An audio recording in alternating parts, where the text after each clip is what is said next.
नमस्कार दोस्तों, मेरा नाम है विजय कुमार गिरी और मैं आप लोगों का एक बार फिर से स्वागत करता हूं अपने यूट्यूब चैनल जिसका नाम है सुगा क्लासेस फॉर एग्रीकल्चर। दोस्तों, आज हम लोग पढ़ने वाले हैं एक कॉम्पिटिटिव बुक ऑफ एग्रीकल्चर जिसको डॉक्टर नीमराज सुंडा जी ने लिखा है। इसमें आज हम लोग पढ़ेंगे एंटोमोलॉजी में क्लासिफिकेशन ऑफ हेक्सापोडा या इंसेक्टा। बात समझना ध्यान से। इससे पहले मैंने आपको पढ़ाया था आर्थ्रोपोडा। ठीक, आर्थ्रोपोडा में मैंने 6 क्लासेस पढ़ाई थी। 6 क्लास में मैंने बताया था कि केवल 2 ही class agriculture point of view से इम्पॉर्टेंट है। एक क्लास जो माइटोटिक्स की होती है उसको मैंने पढ़ा दिया था।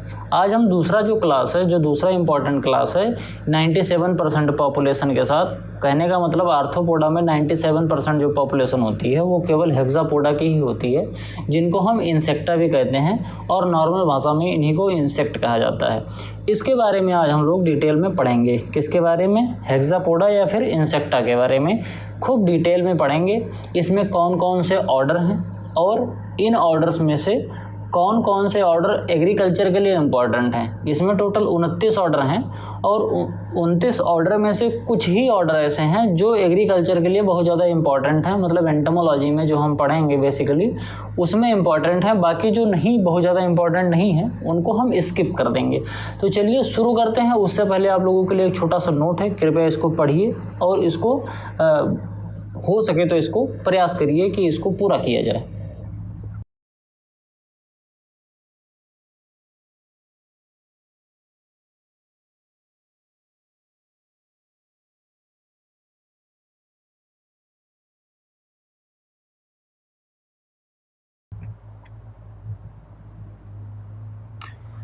चलिए शुरू करते हैं। सबसे पहले देख लेते हैं, मैंने बताया था कि हेक्सापोडा में 2 तरीके के होते हैं। एक तो होता है एपिटायरिगोटा और एक होता है पेटायरिगोटा। तो एपिटायरिगोटा क्या क्या होता है? एपिटायरिगोटा का मतलब होता है जिसमें विंग्स नहीं होते हैं। ऐसे इंसेक्ट जिनके अंदर विंग्स नहीं होते हैं वो किसके अंदर आते हैं? वो आते हैं एपिटायरिगोटा में।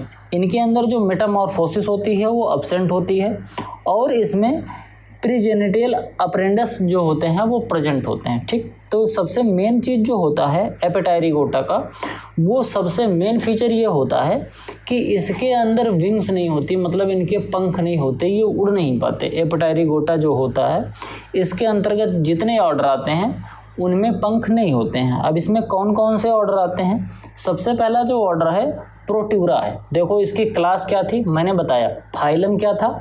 इसका फाइलम था आर्थ्रोपोडा। आर्थ्रोपोडा फाइलम था। उसके नीचे फिर हमने क्या पढ़ाया था? क्लास। क्लास क्या है? हेक्सापोडा या फिर इंसेक्टा कह सकते हो। उस क्लास के अंदर आता है फिर क्या? ऑर्डर। फिर ऑर्डर के अंदर आता है फैमिली और फैमिली के बाद जीनस स्पीशीज आता है। ये ऐसे तरीके से क्लासिफिकेशन होता है। तो ये जो ऑर्डर है, जितना भी ऑर्डर मैं आपको 29 अभी बताने वाला हूँ, 29 के 29 ऑर्डर किस क्लास के हैं? सभी हेक्सापोडा या फिर इंसेक्टा के हैं। सबसे पहला ऑर्डर क्या है? प्रोट्यूरा है। इसके अंतर्गत कौन सा जीव आता है? इसके अंदर जो आता है उसका नाम है टेल्सोनेल्टिस। टेल्सोनेल्टिस एक तरीके का जीव होता है जो कि आता है प्रोट्यूरा के अंतर्गत। इसमें क्या होता है कि एंटेनी और आई, मतलब इसके अंदर जो श्रृंगिकाएं होती हैं, हिंदी में श्रृंगिका कहते हैं। आगे इंसेक्ट के आगे आपको एक सूंड जैसा स्ट्रक्चर देखने को मिलता है, ये वाला, ये इसके अंदर एब्सेंट होता है और इनके अंदर आँख भी नहीं होती है। ठीक, और इनमें एमॉर्फोसिस प्रेजेंट होता है और इनका जो एब्डोमिनल पार्ट होता है, एब्डोमिनल पार्ट 12 सेगमेंट में डिवाइड होता है। मैंने बताया था कि हेड, थॉरेक्स और एब्डोमिन होते हैं। तो कभी भी अगर आप किसी इंसेक्ट का एब्डोमिन देखें तो आपको उसमें छल्ले दिखाई देते हैं। वही 10 छल्ले, 11 छल्ले, 12 छल्ले कितने होते हैं, तो उसी तरीके से इसमें 12 छल्ले होते हैं। आगे जब हम आपको और पढ़ाएंगे डिटेल में तो एब्डोमिन में जो बात सेगमेंट हम बता रहे हैं, जो छल्ले बात समझ लो, उसको हम डिटेल में समझाएंगे कि कैसे क्या होता है। आगे वाले लेक्चर में आपको ये सब चीज़ें देखने को मिलेंगी। इसके बाद अगर हम बात करें डेप्लूरा जो होता है ये ऑर्डर, इसके अंदर आता है जैबजिट्स। ये जो जीव होता है ये पाया जाता है। इसके बाद अपना है कोलम्बोला। कोलम्बोला में आता है स्प्रिंग टेल्स। स्प्रिंग टेल्स एक होता है, वो आता है इस ऑर्डर के अंतर्गत। और इसके बाद है थ्रसिन्यूरा। इसके अंदर आता है सिल्वर फिश। आपने सिल्वर फिश देखी होगी, वो किस ऑर्डर के अंतर्गत आता है? वो आता है थ्रसिन्यूरा। ठीक, इस ऑर्डर के अंतर्गत ये चीज़ें आती हैं। आगे हम बात करते हैं एपिटायरिगोटा। मैंने जैसे बता दिया था कि इनके अंदर विंग्स नहीं होती हैं। अब जो अगले क्लासिफिकेशंस हैं वो आते हैं। जैसे 4 आर्डर तो उसके अंतर्गत आ गया। अब बाकी जो 29 में से 4 चला गया, बचे 25 जो आर्डर हैं वो सब किस में आते हैं, पेटाइरिगोटा में। इनके अंदर विंग्स जो होता है वो डेवलप होता है और इसके अंदर आता क्या क्या है, फ्लाइज आते हैं, हेड लॉस आते हैं, बग्स आते हैं और इनके अंदर मेटामॉर्फोसिस भी प्रेजेंट होती है। इनका जो एब्डोमिनल अप्रेंडिस होता है ये प्रेजेंट होता है। आगे बात करते हैं। अब इसमें जो पेटाइरिगोटा होता है, पेटाइरिगोटा 2 पार्ट्स में डिवाइड होता है। एक तो होता है एक्सोप्टेरिगोटा और एक होता है एंडोप्टेरिगोटा। अब एक्सोप्टेरिगोटा में क्या होता है कि इनके जो विंग्स होते हैं बहुत अच्छी तरीके से डेवलप होते हैं और शरीर से बाहर की तरफ होते हैं, मतलब ये उड़ने के लिए अपने पंखों को फैला सकते हैं और फैला के उड़ जाते हैं। तो ये तो हो गया एक्सोप्टेरिगोटा। जैसे मैंने बताया पेटाइरिगोटा में 2 पार्ट्स, एक एक्सोप्टेरिगोटा, एक एंडोप्टेरिगोटा। तो एक्सोप्टेरिगोटा का मतलब क्या होता है कि जिनमें विंग्स जो होते हैं बाहर की तरफ होते हैं, कायदे से ये उड़ सकते हैं। ठीक।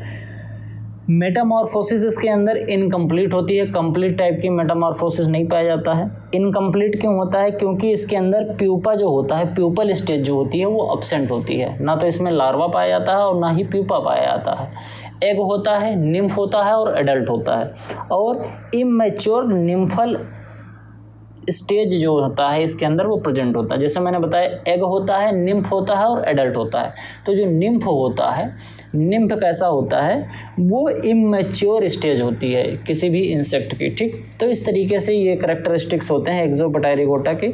इसमें क्या क्या आता है, इफेमेरोप्टेरा। इफेमेरोप्टेरा में अंतर्गत आता है मे फ्लाई। उसके बाद आता है ओडोनाटा। जितने भी ड्रैगन फ्लाइज आपने नाम सुना होगा, ये आपका ड्रैगन फ्लाई है। तो इफेमेरोप्टेरा जो होता है इसमें आता है, ओडोनाटा जो होता है इसके अंदर आता है आपका ड्रैगन फ्लाई और डेम्स फ्लाई। तो ये ड्रैगन फ्लाई और डेम्स फ्लाई जो होता है ये किसके अंदर आता है, ओडोनाटा जो ऑर्डर होता है उसमें आता है। ये ऑर्डर इंपॉर्टेंट है, इसको भी हम थोड़ा सा पढ़ेंगे। विंग्स कैन नॉट मूव, इसके जो विंग्स होते हैं वो मूव नहीं करते हैं। फिर आगे हम बात करते हैं प्लिकोप्टेरा। इसमें आता है स्टोन फ्लाई। प्लिकोप्टेरा जो ऑर्डर होता है इसके अंतर्गत आता है आपका कौन सा जीव आता है, स्टोन फ्लाई आता है। इसके बाद है ग्राइलोब्लेप्टोडिया। इसके अंदर आता है रॉक क्रॉलर्स। ये रॉक वाले जो आते हैं क्रॉलर्स इनको बोलते हैं, ये जीव इसके अंतर्गत आते हैं। इसके बाद अपना आता है आर्थोप्टेरा। ये बहुत ज़्यादा इंपॉर्टेंट है। आर्थोप्टेरा के अंतर्गत ग्रास हॉपर और लोकस्ट आते हैं। ये आर्थोप्टेरा जो ऑर्डर है ये भी बहुत ज़्यादा इंपॉर्टेंट है। इसको हम लोग आगे चल के खूब डिटेल में पढ़ेंगे। बिल्कुल इसके कैरेक्टरिस्टिक्स क्या होते हैं, इसमें कौन कौन से इंसेक्ट पाए जाते हैं, कौन कौन से इनकी फैमिली होती है, इन सभी चीज़ों के बारे में खूब डिटेल में बिल्कुल पढ़ेंगे कि आपको आर्थोप्टेरा जो है, क्योंकि एग्रीकल्चर पॉइंट ऑफ व्यू से बहुत ज़्यादा इंपॉर्टेंट है। तो इसीलिए मैं ये इंश्योर करूँगा कि आपको जो आर्थोप्टेरा जो ऑर्डर है वो आपको 100% क्लियरिटी के साथ समझ में आ जाए। आगे बात करते हैं फास्मिडा। ये जो ऑर्डर है इसके अंदर आपको आता है टिक्स और लीफ इंसेक्ट। टिक्स और लीफ इंसेक्ट जो आते हैं ये फास्मिडा ऑर्डर के अंतर्गत आते हैं। उसके बाद आता है डर्मेप्टेरा। ईयर विंग्स जो होते हैं ये डर्मेप्टेरा के अंतर्गत आते हैं। और इसके बाद आता है एम्बायोप्टेरा। इसके अंदर आते हैं वेब स्पैनर्स, ये चीज़ें आती हैं एम्बायोप्टेरा ऑर्डर के अंतर्गत। ठीक। फिर अगला है अपना डिक्थायोप्टेरा। इसके अंतर्गत आते हैं कॉकरोच और मेंट्स। ये कॉकरोच जो आपने सुना होगा, कॉकरोच जो आपने देखा है, ये किसके अंतर्गत आते हैं, डिक्थायोप्टेरा के अंतर्गत आते हैं। ये भी इम्पॉर्टेंट है, इनके बारे में हम लोग आगे डिटेल में स्टडी करेंगे। इस ऑर्डर के बारे में कैरेक्टरिस्टिक्स इसका पूरा डिटेल में समझेंगे। अगला आता है अपना आइसोप्टेरा। ये भी बहुत ज़्यादा इंपॉर्टेंट है, इसके बारे में पढ़ेंगे। इसमें टर्माइट्स और व्हाइट आंट आते हैं, मतलब जो दीमक होती हैं और जो चींटियाँ होती हैं सफ़ेद वाली, वो इसके अंतर्गत आती हैं। ये लकड़ियों को खाती हैं और इनके बॉडी के अंदर एक बहुत ही इंपॉर्टेंट चीज़ होता है जो कि सेलुलोज को पचाता है। ये सभी चीज़ें बहुत डिटेल में पढ़ेंगे आगे चल के, इनके कैरेक्टरिस्टिक्स और कैसे इनको क्लासीफाई किया गया है। आगे अपना आता है जूरोप्टेरा। जूरोप्टेरा में क्या आता है, जोरोप्टेरन्स आते हैं। जूरोप्टेरा जो ऑर्डर है इसके अंतर्गत जो आने वाले जीव हैं या इंसेक्ट हैं उनको जूरोप्टेरन्स बोलते हैं। उसके बाद है पैसोकोप्टेरा, इसमें आता है बुकलॉक। अगला है मेलोफेगा, इसमें बर्ड लॉग आते हैं। और फिर अगला है लाटा, सिफोन्यूक्लाटा में आता है आपका हेड और बॉडी लॉस। ये चारों बहुत ज़्यादा इंपॉर्टेंट नहीं है, आइसोप्टेरा इस स्लाइड में सबसे ज़्यादा इंपॉर्टेंट है, इसके बारे में हम लोग आगे चल के डिटेल में पढ़ेंगे। फिर हेमिप्टेरा है, ये भी बहुत ज़्यादा इंपॉर्टेंट, जितने भी बग और बीटल होते हैं इसके अंतर्गत आते हैं। उसके बाद है अपना थ्रिसाइनोप्टेरा में थ्रिप्स बहुत आते हैं, इसके बारे में भी बहुत डिटेल में पढ़ेंगे, ये भी बहुत ज़्यादा इंपॉर्टेंट ऑर्डर है। इसके बाद है एक्सोप्टेरिगोटा, तो मैंने पढ़ा दिया, बता दिया उसमें इतने आते हैं। अब आता है अगला जो, वो है इंडोप्टेरिगोटा, मतलब इनके जो विंग्स होते हैं वो डेवलप्ड होते हैं लेकिन इंटरनली होते हैं, मतलब बाहर से अगर आप देखेंगे तो आपको विंग्स दिखाई नहीं देंगे। इस तरीके का इंडोप्टेरिगोटा होता है। इसके अंदर जो मेटामॉर्फोसिस होती है वो कंप्लीट मेटामॉर्फोसिस होती है, और इसमें जो प्यूपा होता है वो प्रेजेंट होता है। एग, लार्वा, प्यूपा, एडल्ट, मतलब कंप्लीट मेटामॉर्फोसिस होती है। इमेच्योर इसका स्टेज जो होता है वो लार्वा होता है। इंडोप्टेरिगोटा के अंतर्गत जितने आते हैं उनके अंदर कंप्लीट मेटामॉर्फोसिस पाई जाएगी, मतलब चारों स्टेज मिलेगी, एग, लार्वा, प्यूपा और एडल्ट चारों मिलेगा। और दूसरी चीज़ कि इसमें जो लार्वा होता है इसमें लार्वल स्टेज पाया जाता है, जबकि जो आपका एक्सोप्टेरिगोटा है उसमें निम्फल स्टेज पाया जाता है, उसमें लार्वल स्टेज नहीं पाया जाता है। ये चीज़ें मैंने आपको अभी थोड़ी देर पहले ही बताया था। लार्वा किस में पाया जाता है? लार्वा पाया जाएगा आपको इंडोप्टेरिगोटा में, और निम्फ किस में पाया जाएगा? निम्फ आपका पाया जाएगा किस में? हाँ, वेरी गुड, एक्सोप्टेरिगोटा में। ठीक, फिर आप आगे बात करते हैं हाइमेनोप्टेरा। हाइमेनोप्टेरा में आपका क्या आता है? वी, वेस्प और आंट्स, मतलब ये जो हनी भी होती है, मतलब जो छत्ता बना के रहती है, इसी को कहते हैं हाइमेनोप्टेरा। आगे फिर ये भी बहुत ज़्यादा इंपॉर्टेंट है, इसके बारे में भी डिटेल में पढ़ेंगे। फिर आगे बढ़ते हैं लेपिडोप्टेरा। लेपिडोप्टेरा में आपका बटरफ्लाई और मोथ आते हैं, मतलब तितलियाँ जो होती हैं ये सभी आती हैं, इनके बारे में डिटेल में पढ़ेंगे। ये भी बहुत ज़्यादा इंपॉर्टेंट होती हैं लेपिडोप्टेरल इंसेक्ट जो होते हैं। कोलियोप्टेरा, ये भी बहुत इंपॉर्टेंट ऑर्डर है, इसके अंतर्गत आपके वी और वीविल्स आते हैं, इसके बारे में भी बहुत डिटेल में समझेंगे, जानेंगे कि कैसे होता है। इसके बाद डिप्थेरा होता है। डिप्थेरा में ट्रू फ्लाई आती है, आपके घर में जो मक्खी पाई जाती है इसका ऑर्डर क्या होता है? इसका जो घर में मक्खी पाई जाती है इसका ऑर्डर भी डिप्थेरा ही होता है। फिर बाकी इसके नीचे ये जो आपको इतने दिख रहे हैं ये बहुत ज़्यादा इंपॉर्टेंट नहीं है ये चारों।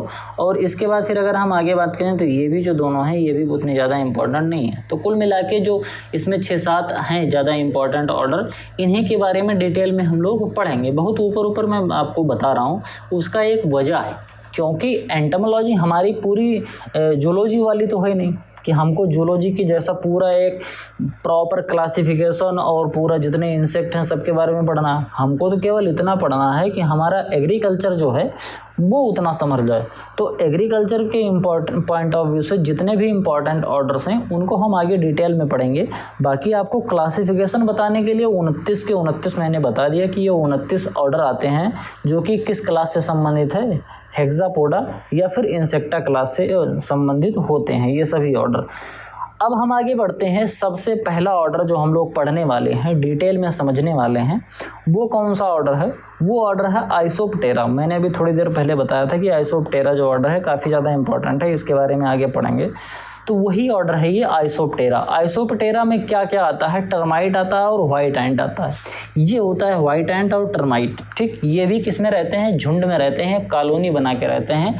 ऐसे समझ लो एक सामूहिक कीट होते हैं। अब बात समझना, जो आइसोप्टेरा वर्ड है ये 2 वर्ड से मिलकर बना है। पहला वर्ड है आइसो और दूसरा वर्ड है प्टेरा। आइसो का मतलब होता है इक्वल, बोले तो बराबर। प्टेरा का मतलब होता है विंग्स। अब ध्यान से समझना, आइसोप्टेरा के अंतर्गत जो भी इंसेक्ट आते हैं इनके जो विंग्स होते हैं, जैसे आपने देखा होगा किसी भी इंसेक्ट के अंदर ये 4 विंग्स होती हैं, तो पीछे वाली विंग्स आपको थोड़ी सी बड़ी देखने को मिलेगी, अमूमन होता है। लेकिन जो आइसोप्टेरा में होता है, ये मान लो इंसेक्ट है और इसके 4 ये पंख हैं, आगे वाले ये दोनों पंख छोटे छोटे और पीछे वाले बड़े बड़े। लेकिन आइसोप्टेरा में ऐसा नहीं होता है। आइसोप्टेरा में इसके जो विंग्स होते हैं, दोनों तरफ के विंग्स बराबर और आगे पीछे के विंग्स भी बराबर होते हैं। इस तरीके से होते हैं, ये दोनों विंग्स भी बराबर होते हैं और ये दोनों विंग्स भी बराबर होते हैं, इसीलिए इसको कहते हैं इक्वल। तो ये होता है मेन कैरेक्टरिस्टिक्स आइसोप्टेरा का। आइसोप्टेरा, बात समझना, ऑर्डर के जितने नाम हैं ये विंग्स के आधार पर ही ज़्यादातर दिए गए हैं। ठीक, अब इसमें बात समझना, आइसोप्टेरा का मतलब इक्वल और प्टेरा का मतलब होता है विंग्स। ये हो गया अपना क्या? आगे और पीछे दोनों तरफ के जो विंग्स होते हैं वो कैसे होते हैं, वो बिल्कुल कैसे होते हैं, दोनों बराबर होते हैं, आगे वाला भी और पीछे वाला भी। ये आगे पीछे बराबर और दाएं बाएं तो बराबर होते ही हैं दोनों में। There are polymorphic and social insect, ये सोशल इंसेक्ट होते हैं, मतलब ये समूह में रहते हैं। ठीक, जैसे आपका सोशल इंसेक्ट में क्या आता है, पहली बात मधुमक्खी आती है, उसके बाद एक दीमक आती है। ये दो इंसेक्ट जो होते हैं वो सोशल इंसेक्ट्स होते हैं। तो आइसोप्टेरा में जो टर्माइट आता है, दीमक, ये कैसा होता है, पॉलीमॉर्फिक होता है और सोशल इंसेक्ट होता है। अब बात समझना, पॉलीमॉर्फिक क्या होता है। एक तो होता है मोनोमॉर्फिक, एक होता है पॉलीमॉर्फिक। पॉलीमॉर्फिक में क्या होता है, कोई एक ही चीज़ कई तरीके से होती है, मतलब इनकी बॉडी स्ट्रक्चर अलग अलग हो। जैसे मान लो कि अभी हम बात करें, एक इंसेक्ट है, ठीक, जैसे मान लो आदमी की हम बात करते हैं, कोई एक ऐसा आदमी हो जिसके 4 पैर हों, कोई एक ऐसा आदमी हो जिसके 2 पैर हों, कोई एक ऐसा आदमी हो जिसके 3 हाथ हों, कोई एक ऐसा आदमी हो जिसकी 3 आँख हो, कोई एक ऐसा आदमी हो जिसकी 2 आँख हो, तो वो भी आदमी ये भी आदमी। अगर ऐसा हो जाए तो कहेंगे अच्छा ये आदमी है लेकिन इसके 3 आँख है, और ये आदमी है इसके 2 आँख है। बात समझना ध्यान से। तो आदमी भी कैसे हो जाएगा, पॉलीमॉर्फिक, मतलब अलग अलग तरीके का बॉडी स्ट्रक्चर हो जाएगा। लेकिन आदमी पॉलीमॉर्फिक नहीं होता है, सबका मेन जो फंक्शन होते हैं सबके सेम ही रहते हैं। मतलब आंखें हैं तो 2 ही रहेंगी, अगर भगवान ने कोई गलती नहीं करी है, बनने में कोई दिक्कत नहीं हुआ है, तो जब बच्चा पैदा होता है तब उसकी 2 आँख रहती ही रहती है। ठीक, उसी तरीके से 2 पैर ही रहते हैं। तो ये होता है मोनोमॉर्फिक, और इसी का जस्ट अपोजिट होता है पॉलीमॉर्फिक। अब अगर हम एग्जांपल से समझाते हैं तो आप यहाँ पर देख सकते हैं कि जो वर्कर टर्माइट होता है उसका बॉडी स्ट्रक्चर ऐसा होता है, जो सोल्जर टर्माइट होता है उसका बॉडी स्ट्रक्चर ऐसा होता है। आपने देखा, आप अगर ध्यान से देखेंगे तो इसका जो फ्रंटल ग्लैंड होता है वर्कर बी का, फ्रंटल ग्लैंड आपको ये आगे बहुत पतला सा एक नोक दिख रही है मुंह के आगे, ये अगर आप खुद ध्यान से देखें तो ये वर्कर बी में बहुत ही छोटा सा है। ये जहाँ पर मैंने रेड किया है वहाँ पर अगर आप देख पा रहे हैं तो वहाँ पर देखिए बहुत छोटा सा दिख रहा है, जबकि वहीं जो सोल्जर जो सैनिक टर्माइट होता है उसमें आगे का ये फ्रंटल ग्लैंड बहुत बड़ा बड़ा होता है। वहीं अगर किंग की बात करें तो इस तरीके का होता है, और क्वीन देखें तो आप इस तरीके का होता है। मतलब टर्माइट जो चारों होते हैं, चारों इस तरीके के होते हैं। अगर आप इनका बॉडी स्ट्रक्चर देखें तो आपको बहुत अलग अलग देखने को मिलेंगे। वर्कर ऐसा होता है, सोल्जर ऐसा होता है, किंग ऐसा होता है, और क्वीन ऐसी होती है। सबका बॉडी स्ट्रक्चर बिल्कुल अलग अलग है। इसी वजह से इनको क्या कहते हैं, पॉलीमॉर्फिक बोलते हैं। ठीक, अगर हम इसको पढ़ें और समझें, polymorphism refers to the occurrence of different form and types within a species. एक ही स्पीसीज में डिफरेंट टाइप के, for example certain insect may have different physical forms based on their role within the colony. उनके colony में क्या role है, जैसे worker वाला काम है, सोल्जर का काम है सुरक्षा करना, किंग का काम होता है मेटिंग करना, और क्वीन का काम होता है बच्चे पैदा करना। सबका अलग अलग काम है, इसी वजह से इनकी जो मॉर्फोलॉजी है वो अलग अलग हो गई है। Frontal gland is present in soldier. अब बात समझना, जो सोल्जर होता है इसके पास फ्रंटल ग्लैंड होती है, वो प्रेजेंट होती है और काफ़ी ज़्यादा स्ट्रांग होती है। ये देखना, ये होती है आपका फ्रंटल ग्लैंड जो आपको ब्लैक ब्लैक दिख रहा है। ये फ्रंटल ग्लैंड का फंक्शन क्या होता है, this glands play a crucial role in defence and communication. Communicate करने के लिए, सोल्जर हैं तो एक अपनी बातों को कम्युनिकेट करने के लिए इस फ्रंटल ग्लैंड का उपयोग करते हैं, और दूसरा डिफेंस के लिए यूज करते हैं। अगर आप ध्यान से देखें तो आपको पता चलेगा ये कितना ज़्यादा नुकीला है, तो ये जिस चीज़ को काटेगा वो किस तरीके से काटेगा। ठीक, तो कम्युनिकेशन और डिफेंस के लिए यूज करते हैं ये लोग। It secrete substances that can be used for defense against predators or for communication within the colony। इनके ये जो फ्रंटल ग्लैंड्स होते हैं इसमें से ऐसे सब्सटेंस निकलते हैं, ऐसे केमिकल ये रिलीज करते हैं जिससे कि जो इनका दुश्मन है उसको हार्म पहुंचाया जा सके। जैसे आपने देखा होगा मधुमक्खी में जो सैनिक मधुमक्खी होती है वो बड़ी ज़ोरदार काटती है, तो वो काटेगी तो क्या हो जाएगा, फूल जाएगा। क्यों? क्योंकि उसके बॉडी में एक तरीके का एसिड होता है जो हमारी बॉडी में वो इंजेक्ट कर देता है। इसके बाद हम बात करते हैं रेक्टल पंच। ये क्या होता है, इट इज़ ए फ्लैगलेट्स यानी कि protozoan colony found in ileum. देखो बात, इलियम रेक्टम कॉलन, ये मैंने बताया था जब इंसेक्ट का डाइजेस्टिव सिस्टम में पढ़ा रहा था, अगर आपको याद हो तो मैंने इलियम रेक्टम कॉलन सब बताया था। तो जो ये टर्माइट होता है, इसका जो इलियम वाला पोर्शन होता है वहाँ पर ढेर सारे प्रोटोजोआ पाए जाते हैं। ये कहाँ पाए जाते हैं? हिंडगट में, नॉट रेक्टम। ठीक, इलियम ऑफ हिंडगट, हिंडगट का जो मिडगट, हिंडगट में इलियम रेक्टम कॉलन 3 होते हैं, तो उसी हिंडगट में, मतलब डाइजेस्टिव सिस्टम का जो मेन पार्ट होता है हिंडगट, मिडगट और दूसरा होता है, स्किप हो गया। तो ये हिंडगट में क्या होता है, एक पार्ट होता है इलियम। डाइजेस्टिव सिस्टम अगर आपने देखा होगा मेरा वीडियो तो आपको बहुत अच्छे से याद आ रहा होगा कि इलियम होता कहाँ है। तो उसी इलियम वाले पोर्शन में प्रोटोजोआ का एक कॉलोनी रहता है इंसेक्ट के अंदर। ये हेल्प करता है सेलुलोज को पचाने में। ध्यान से समझना, क्योंकि जो टर्माइट होता है ये लकड़ियों को खाता है, और लकड़ियों में जो ऊर्जा होती है, बोले तो कार्बोहाइड्रेट होता है, वो सेलुलोज फॉर्म में होता है। अब हर जीव के अंदर सेलुलोज पचाने की क्षमता नहीं होती, जैसे ह्यूमन बीइंग या जानवर सेलुलोज नहीं पचा सकते। तो क्या करते हैं, ये सेलुलोज पचाने के लिए इनकी बॉडी में एक तरीके का प्रोटोजोआ होता है जिसको हम बोलते हैं फ्लैगलेट्स। ये फ्लैगलेट्स जो होते हैं एक तरीके के प्रोटोजोआ होते हैं जो कि हिंडगट के इलियम वाले पार्ट में होते हैं।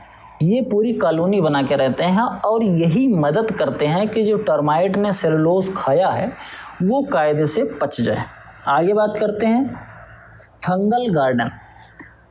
Habitation of termite contained fungal garden composed of a spongy dark brown reddish coral like clump constructed by worker and fed off nymph। बात समझना, फंगल गार्डन क्या होता है? Hibernation of termite.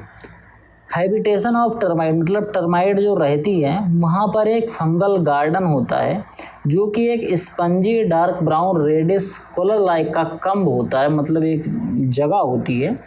वहाँ वर्कर बी और निम्फ जो मिलकर बनाते हैं टर्माइट के एक अच्छा सा स्ट्रक्चर बना लेते हैं और वहीं पर रहते हैं। एक बार फिर से बताता हूँ, फंगल गार्डन इंसेक्ट जहाँ पर रहते हैं इनका जो हैबिटेशन होता है वहाँ पर क्या होता है कि कुछ फंगस होते हैं जो कि sponge dark brown reddish core like के स्ट्रक्चर के होते हैं। वहीं पर जो वर्कर भी होती हैं वो एक कॉम्ब बना लेती हैं, गुफा बना लेती हैं और उसी में आराम से ये पूरी जो दीमक वाली फैमिली होती है वो रहती है।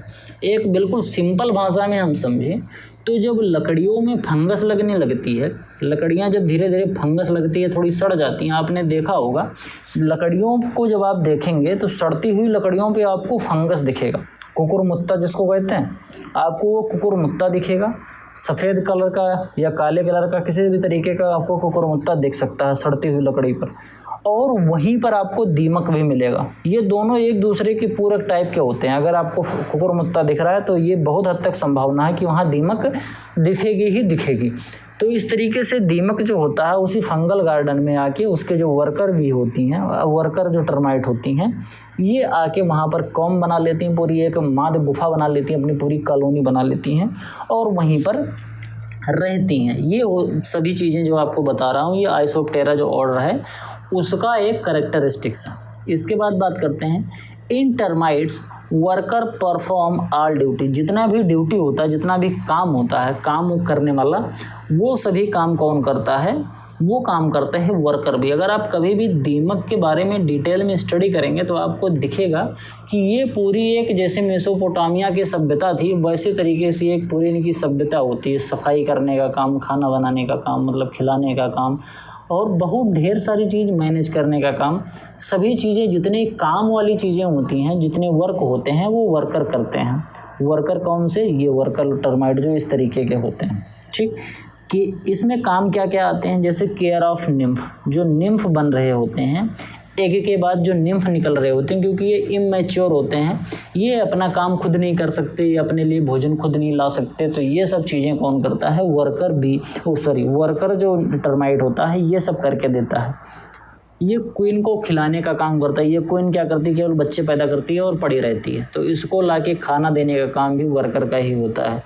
Construct fungal garden and maintain function is to destroy the wood and crop except reproduction and defense of colony।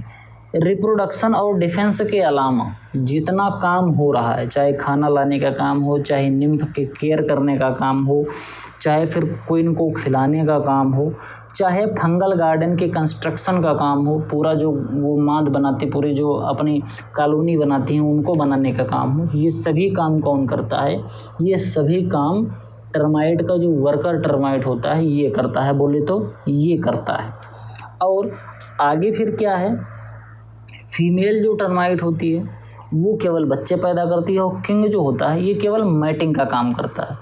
ये दोनों काम ये करता है। वर्कर जो होता है ये अपना पूरा काम करता है, और ये जो सैनिक होता है ये कम्युनिकेशन के लिए, और अगर कोई बाहरी आक्रमण हो रहा है तो उससे मदद के लिए, उससे बचाव के लिए ये होते हैं। ठीक, अब आगे हम बात करते हैं फैमिली की। टर्माइट में एक फैमिली होती है, आइसोप्टेरा ऑर्डर में एक फैमिली होती है, उस फैमिली का नाम है टर्मेटिडी। टर्मेटिडी जो फैमिली है इसी के अंतर्गत आते हैं टर्माइट। और अगर हम टर्माइट के साइंटिफिक नेम की बात करें तो इसका साइंटिफिक नेम होता है ओडोंटोटर्मिस ओबिसस। बहुत ध्यान से समझना, आइसोप्टेरा सबसे ऊपर क्या था? सबसे ऊपर था आपका आर्थ्रोपोडा। आर्थ्रोपोडा के बाद नीचे आपको आया हेक्सापोडा, बोले तो इंसेक्टा। सबसे पहले आपका क्या था? फाइलम था। फाइलम के नीचे आपको क्लास मिला हेक्सापोडा। हेक्सापोडा क्लास में ऑर्डर आया आपका आइसोप्टेरा ऑर्डर। आइसोप्टेरा ऑर्डर में आपको एक फैमिली मिली जिसका फैमिली का नाम था टर्मेटिडी। टर्मेटिडी फैमिली में आपको एक इंसेक्ट मिला जिसका नाम था टर्माइट। इसका साइंटिफिक नेम क्या है? ओडोंटोटर्मिस ओबिसस। ये ओडोंटोटर्मिस ओबिसस जो होता है ये टर्माइट का दीमक का साइंटिफिक नेम होता है। आगे बात करते हैं, अगला जो ऑर्डर है, एक ऑर्डर आपका जो था आइसोप्टेरा वो बिल्कुल अच्छे से ख़त्म हो गया। आगे बात करते हैं, अब हम बात करते हैं ऑर्थोप्टेरा में। ऑर्थोप्टेरा में आपका आता है लोकस्ट। ठीक, आर्थ्रो का मतलब होता है स्ट्रेट और टेरा का मतलब होता है विंग। मतलब इसकी जो विंग्स होती हैं बिल्कुल सीधी होती हैं, स्ट्रेट विंग होती हैं। हेड इज हाइपोगनेथस, प्रोगनेथस, हाइपोगनेथस और ओपेस्थोगनेथस। ये मैंने 3 तरीके के माउथ पार्ट पढ़ाए हैं। आपने एंटोमोलॉजी की जो मेरी फंडामेंटल्स ऑफ एंटोमोलॉजी है या उसको अगर आपने पढ़ा होगा तो उसमें मैंने आपको बताया था कि माउथ पार्ट जो इंसेक्ट का होता है वो 3 तरीके का होता है, प्रोगनेथस, हाइपोगनेथस और ओपेस्थोगनेथस। प्रोगनेथस क्या होता है कि इंसेक्ट का जो मुंह होता है बिल्कुल ऐसे आगे की तरफ होता है, ऐसे यहाँ पर इसका मुंह होता है। और हाइपोगनेथस में जो इंसेक्ट का मुंह होता है यहाँ पर ऐसे नीचे की तरफ होता है। ओपेस्थोगनेथस में ऐसे मुंह नीचे पीछे की तरफ हो जाता है, इस तरीके से ऐसे पीछे की तरफ रहता है। तो अगर आप ध्यान से देखेंगे तो ये जो है लोकस्ट आपको जो दिख रहा है इसका जो मुंह है ये ऐसे है, मतलब इसका मुंह यहाँ नीचे के साइड में है, तो इसीलिए इसको कहते हैं हाइपोगनेथस टाइप का। तो इसका जो सर होता है वो कैसा होता है? हाइपोगनेथस टाइप का होता है। All true ring like 11 segment of abdomen are visible. मैंने बताया था कि एब्डोमिन में ढेर सारे सेगमेंट होते हैं, मैंने आपको पढ़ाया था और थोड़ी देर पहले अभी मैंने कहा था कि अभी आगे मैं पढ़ाऊँगा। अब यहाँ पर मैं डिटेल में आपको बता देता हूँ। हेड, थॉरैक्स और एब्डोमिन, अगर आप ध्यान से देखें तो ये आपका पार्ट है हेड, यहाँ से लेके यहाँ तक का पार्ट है थॉरैक्स, और ये नीचे वाला ये इतना पार्ट है एब्डोमिन। अगर आप ध्यान से इसमें काउंट करेंगे तो ये जो सेगमेंट आपको दिख रहे हैं, यहाँ से मैं काउंट कर रहा हूँ 1 2 3 4 5 6 7 8 9 10 11। आपको पूरे 11 सेगमेंट आराम से दिख रहे होंगे। ये एब्डोमिन में होते हैं जो कि बहुत अच्छे तरीके से विजिबल होते हैं। इसी की बात मैं कर रहा था। आगे बात करते हैं, presence of 10 pair of functional spiracles that is known as holopneustic respiratory system. बात समझना, इनकी बॉडी में स्पेरिकल्स होते हैं जो कि रेस्पिरेशन में काम आते हैं। रेस्पिरेटरी सिस्टम मैंने पढ़ाया था, अगर आपने उसमें पढ़ा होगा तो आपको दिखा होगा कि ढेर सारे इसमें स्पेरिकल्स होते हैं। अब अगर आप ध्यान से देखेंगे तो ये सभी क्या हैं, ये सभी स्पेरिकल्स होते हैं। ये नीचे आपको ये दिख रहे हैं, मतलब जितने ये सेगमेंट होते हैं उसी के आसपास ये स्पेरिकल्स होते हैं। लेकिन आप ध्यान से देखेंगे तो यहाँ नीचे जो है ये वाला, यहाँ पर स्पेरिकल्स नहीं है, इसी वजह से एक कम हो गया। बाकी यहीं से आपका स्टार्ट हो रहा है, ये नीचे आपको स्पेरिकल्स देखने को मिलते हैं। यहाँ से ये रेस्पिरेशन करते हैं, यहाँ पर बीच में, यहाँ पर इनके बॉडी में दोनों तरफ नीचे की तरफ ऐसे सुराख होते हैं और वहीं से ये अपना जो हवा है उसका आदान प्रदान करते रहते हैं। उनका जो रेस्पिरेटरी सिस्टम है ये आराम से चलता रहता है। In grasshopper hind leg are jumping type. जो ग्रास हॉपर होता है उसमें क्या होता है कि जो हाइंड लेग होता है, बोले तो जो पीछे वाला लेग होता है, जो बड़ा वाला लेग होता है वो जंपिंग टाइप का होता है। मतलब एक जगह से दूसरी जगह पर वो बहुत आसानी से जंप कर जाते हैं। जब कभी आप खेत में ग्रास हॉपर को देखेंगे तो ये क्या करते हैं, इनको अगर आप पकड़ने जाएंगे तो या तो उड़ जाएंगे और या तो फिर ये जंप करेंगे। तो इनका जो पैर होता है पीछे वाला ये बहुत ज़्यादा डेवलप होता है। ये वाला जो फीमर वाला पार्ट होता है इसको फीमर कहते हैं, ये बहुत ही ज़्यादा मस्कुलर होता है और बहुत ज़्यादा मजबूत होता है, क्योंकि इनको जंप करने के लिए बहुत ज़्यादा ज़रूरत पड़ती है। जबकि वहीं अगर हम मेल क्रिकर्स के फोर लेग की बात करें तो स्ट्रांगली फोसेलियर होते हैं, मतलब ये डिगिंग टाइप के होते हैं, फोसेरियल होते हैं। मतलब ध्यान से समझना, जो ग्रास हॉपर का हैंड लेग होता है वो जंपिंग टाइप का होता है, लेकिन जो मेल क्रिकेट्स होते हैं ये कैसे होते हैं, इनका जो ये पीछे वाला पैर होता है वो डिगिंग टाइप का होता है। वो बहुत खोदने के लिए यूज करते हैं, क्योंकि वो ज़मीन में गड्ढा करना होता है उनको, तो वो डिगिंग टाइप के उनके पैर होते हैं। आगे बात करते हैं स्ट्रीडुलोटोरियल जो ऑर्गन होता है in members of Orthoptera. Stridulation is the act of producing sound by rubbing together certain body parts. बात समझना, इसमें एक तरीके का ध्वनि उत्पन्न करने वाला एक ऑर्गन होता है। आपने देखा होगा एक गांव में एक कहते हैं करकच्ची, आपने अगर सुना होगा या नहीं सुना होगा, एक इंसेक्ट होता है। तो इनकी बॉडी में एक स्पेशल टाइप के ऑर्गन होते हैं। उन ऑर्गन को ये क्या करते हैं कि रगड़ते हैं, और जब उन ऑर्गन्स को आपस में रगड़ते हैं तो वहाँ से एक तरीके का साउंड निकलता है। ठीक, इसी ऑर्गन को हम क्या बोलते हैं, स्ट्रीडुलेटोरियल ऑर्गन। आगे बात करते हैं, इनके जो एग्स होते हैं ये अंडे जब देते हैं तो अंडे किस में देते हैं, एग पॉड में देते हैं। कहने का मतलब ऐसे ढेर सारे अंडे होंगे, बहुत ढेर सारे ऐसे बंच में अंडे देंगे, और ये जितने भी अंडे होंगे एक कॉड में ऐसे बंद होंगे। ऐसे समझो जैसे मटर होता है, मटर जो होता है वो एक फली के अंदर बंद होता है। हरी मटर की फली अगर आप लाएं तो मटर रहेगा, तो मटर को मान लो अंडा, और बाहर की जो फली है वो पॉड मान लो। तो एग पॉड के अंदर इनके अंडे रहते हैं, मतलब सुरक्षित पड़े रहते हैं। अब अगर हम बात करें इसमें इम्पॉर्टेंट फैमिली की, ये जो आपको ऑर्डर में पढ़ा रहा था, ऑर्डर आर्थोप्टेरा जो ऑर्डर है इसमें जो इम्पॉर्टेंट फैमिलीज़ हैं उसमें पहली फैमिली है एक्रिडिडी। एक्रिडी जो फैमिली होती है इसके अंदर आपका आता है लोकस्ट और शॉर्ट हॉर्न ग्रास हॉपर। मतलब इनका जो हॉर्न होता है ये काफ़ी ज़्यादा शॉर्ट होते हैं।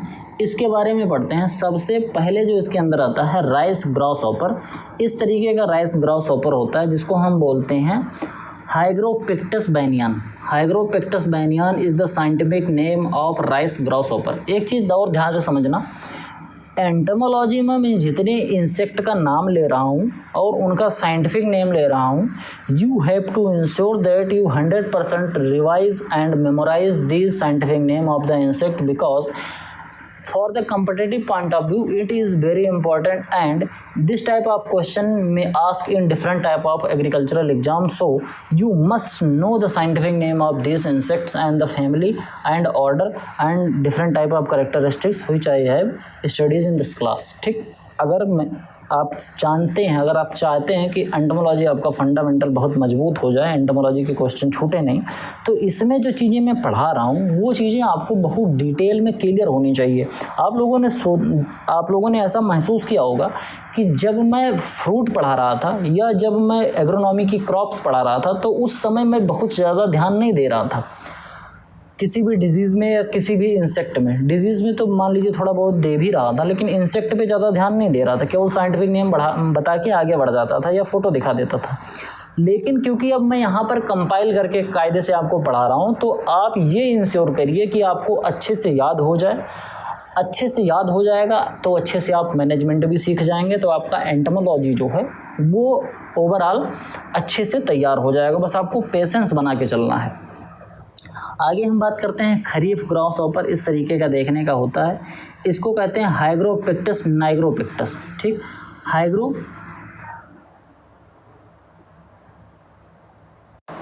खरीफ grasshopper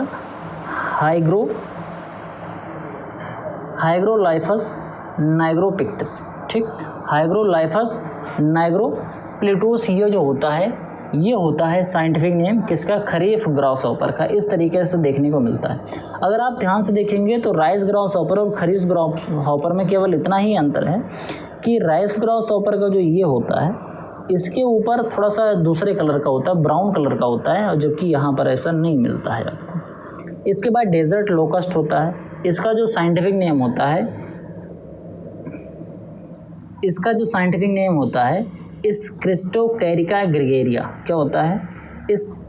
स्क्रिस्टोकैरिका gregaria is the scientific name of desert locust.